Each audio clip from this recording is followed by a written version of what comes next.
In this episode, I talked to the owner of CREMARIA, a homemade ice cream business that started making waves on Facebook and Instagram when the quarantine started.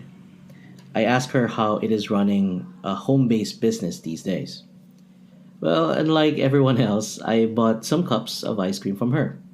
Now I know why people are talking about CREMARIA ice cream.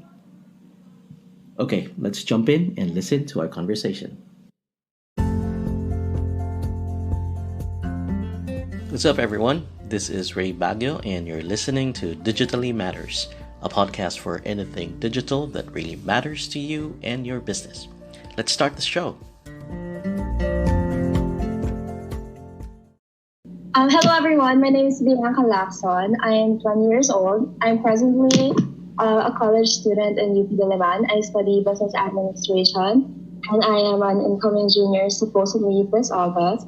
But like everybody else, I'm in quarantine, so I'd like to think that I'm making the best use out of my time when I have it. I heard you started your own business.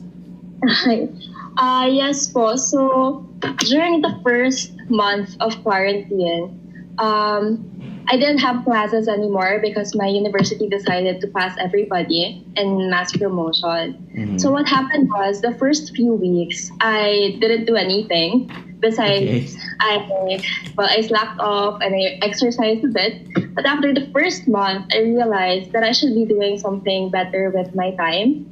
So I started creating desserts on my own so I wouldn't have to buy outside anymore. And then I stumbled upon this ice cream recipe online, and so I started making my own and made my friends try it and my parents try it, and they said that I could sell it.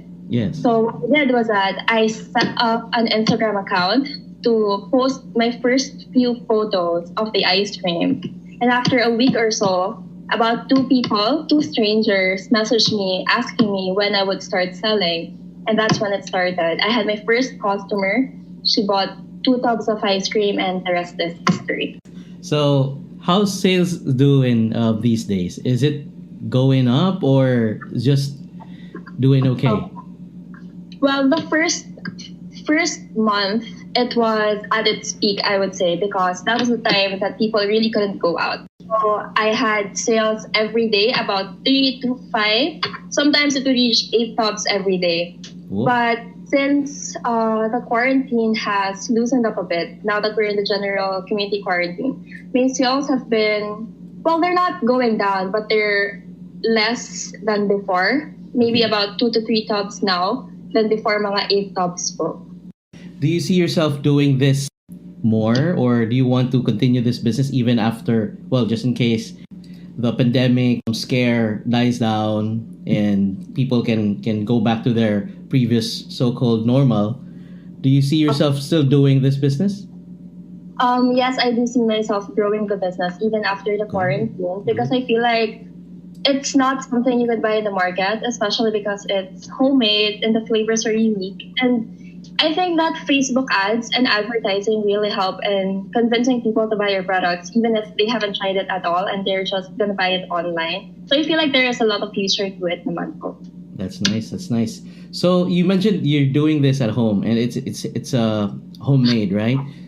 Is someone helping you, or are there people? Are you asking your friends to help out in making the ice cream or doing something for the business? Not necessarily. I make the ice cream on my own, but I get help from my parents to procure the ingredients and the resources. So they bring me to the grocery stores, buy the materials, but necessarily the product itself, I make it on my own. Kasi small scale pa lang naman po siya, and I don't need much help, I would say. The flavors, I believe the flavors, you've added more flavors every now and then, right? Yes. How many flavors do you have at the moment? I'm not counting, but I think about 12. Okay. Wow, that's a lot. Um, And I was also following the reviews of said ice cream, and one recent review was from someone famous, I believe, locally. si Jad Madela. So Jad Madela lives nearby. He's just a few blocks away. And what I did actually was that I contacted him And I told him that I would love to give you a sample of my ice cream. Oh, okay. I sent him the ice cream for free, and then he reviewed it. He reviewed it on his own. So I then asked him to sponsor me naman po, and he loved it. So I'm very glad that he did. So Oh, that's nice. Good strategy. I wonder who's telling you or teaching you how to do these things. Well, anyways, aside from running, what's the name of the business again? It's called CREMARIA, after my name, Maria Bianca. So it's CREMARIA, but some people call it CREMARIA. So Okay. whatever. Okay. Maria. Okay. And you mentioned that you managed this on your own. Other than your parents buying or procuring the ingredients, you managed this on your own. So do you follow a certain schedule or routine on when you will do stuff or do activities for the business? Actually, my day usually starts at around 10:30 a.m. because I wake up at 10. Okay. I do it first thing in the morning as I reach for my phone, and then I look at Instagram and I look at Facebook. If there are any orders, I would start making them. If there aren't any orders, I would take pictures of the ice cream that I made the night before and post them around 12:30 in the afternoon because I would think that's the time people crave for dessert. After that, I would post in several Facebook groups at around 3 p.m. to 6 p.m. And then I would start making ice cream at 8 p.m. until 10 p.m. until when people still want to order from me. Usually there's no time. Usually some people would start ordering at 10 p.m. Sometimes they would order at 11 p.m. And I would do them because I have so much time. Okay, yeah, especially these That's days. how I do it. Running this business since you started this, I'm pretty sure you've encountered some hiccups or challenges. Can you tell us more about it, or which aspect of the business are you having challenges every now and then? Well, because of the quarantine, especially, it was difficult for me to procure my ingredients, especially because I had to go to the supermarket. Okay. So what happened was I had to procure my items using online platforms, which took quite a while. So sometimes, if I would buy my ingredients today, I'd get them after a week or so. And so people would kind of forget about the ice cream. So it's so difficult to maintain the customers and tell them they're sold out, they don't have ingredients anymore. Okay. So I feel like it's super saturated, especially in Facebook, the markets for desserts and homemade food, especially because everybody has so much time on their hands. Yes. When you post on Facebook, it's so difficult to grab people's attention when you're just one of the thousands of people who are posting there. So I feel like Facebook ads has given me that leverage, although I do have to pay for it. So those are some of the hiccups that I've been encountering because I have to pay for the advertisements now, other than just posting them on Instagram and Facebook. That doesn't work anymore for me. So Facebook ads is working well for your business. It's getting you clients or customers. How about on Instagram? Are you also doing ads there? I've tried to post an ad in Instagram, the paid ones, because for Facebook, I feel like when you post on Facebook, so many people are on Facebook, especially like 40s to 50s people are always on Facebook. Unlike in Instagram, the market there are mostly millennials, and they don't necessarily want to buy from you, especially because may delivery fee pa, you don't have to wait 2 days, ganyan. So I really just focus on Facebook when it comes to paid ads. Okay. So moving forward, what other stuff or what other activities or improvements would you want to add or your customers to expect from you, from CREMARIA?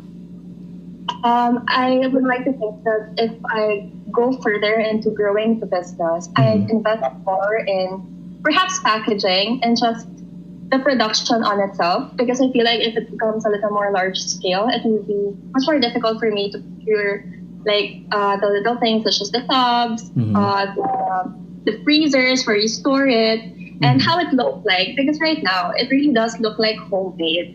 So when I grow it and I expand it, I want it to look a little bit more commercialized. Oh. So in the future, I could sell it a little better and mark it up a little better. Okay. Now I'm curious. I think I know who these people are, but I would like to ask this from you directly. Can you tell me more about who your influences are and the people you learn from or get inspiration from? Well, my main inspirations, of course, are my parents, my family, because I have been raised in a business-minded setup. My parents are very into business. Like my mother, she's had her boutique for several years now. She has a wedding shop, and it all started from there. But she also sells makeup. Sometimes she sells luxury items, and right now she's also baking on herself. She has her own bakery at home where she sells the Bianca cheesecake and all kinds of cheesecake. So I find that it's a really nice thing to do, especially with the support of your family who also love doing the same things as I do, not just selling. And my dad as well is a great businessman. He doesn't necessarily stay with the business because he has his day job. But when you ask him and you look at him during his free time, he would really go into the internet and look at all the things that he could set a business for. And admire them so much because they never stop working. And I really want to be like them someday. Okay, now before I let you go, I would like you to give us a piece of or some of your advice, not just to people who would want to start their own business, but to other millennials like you on how they spend their time and how they can make the most out of it. Well, I'd like to start off by saying that I am very humbled by the privilege that I was born with, because I know that there are so many people out there who work so hard and who work harder than I ever will. But because I was born with the resources that my parents have given me, I was able to set up business with a head start, and I will always be grateful for that. But I also think that it's up to you how you manage your resources. So if you know that you have the equipment, you know you have the talent or the passion, just use it and not be afraid to put it out there and convince people to buy your products, because there is no shame in either selling your passion or retailing or just broadcasting that you have a talent and you will be able to income from it and profit from it. So for me, kasi it's so difficult to just sit in one corner and enjoy the luxuries that I have and not do anything about it to sustain it. So I can't just sit down and do nothing. I feel like I have to work for myself as well, because there will come a time that I will not have parents anymore and I will not have support anymore. So I feel like I'm running out of time and I'm just sitting here and I'm not doing anything for myself. So I make use of what I have and I drive my passion to be a source of income, and I think everything will come from that.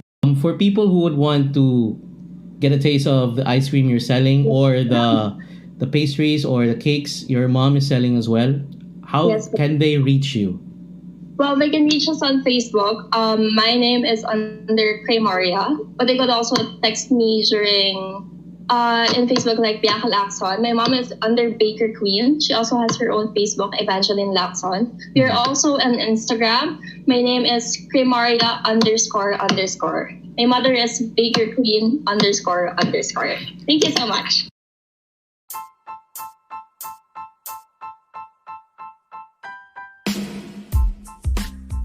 So that wraps up our show. That's it for now, and thank you for listening to this episode. I hope you'll join me again next time here on Digitally Matters. This has been Ray Baguio, and until next time, ciao.